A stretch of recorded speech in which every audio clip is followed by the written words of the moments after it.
I created a new page and I titled it here. This is going to be the name of the class. And then I dragged over a gallery box. Okay. That's what this is here. This box right here. Okay. And now I'm going to add, I've been adding the students' websites. So the first thing I do, I go back here. Okay, I added NOSAs. Now I'm going to add OSAZI. So I copy the address that OSAZI submitted after making the blog. Then I go here and in this adorable avatars site, to get the icon, I type OSAZI and I get a random image.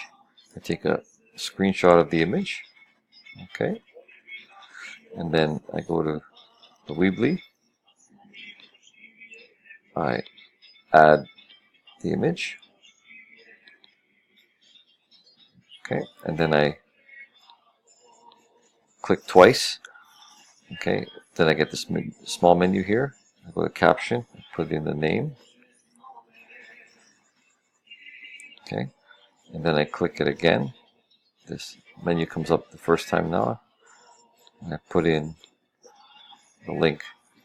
I just click away for a second, make sure it's just there, and it's fine.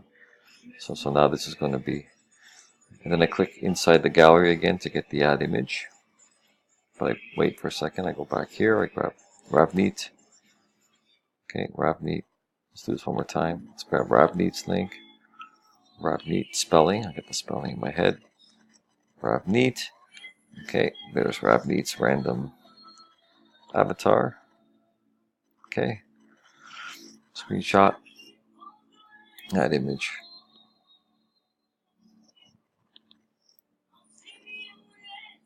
Okay. Click once, click twice, caption, Ravneet. Click again, just once this time, link. Click away, looks good. Ready for the next image. When I've done everything, I go to publish, and I'm going to have the whole page. Nice clickable icons, and the names will pop up. I've set it up so the names pop up nicely when they hover over.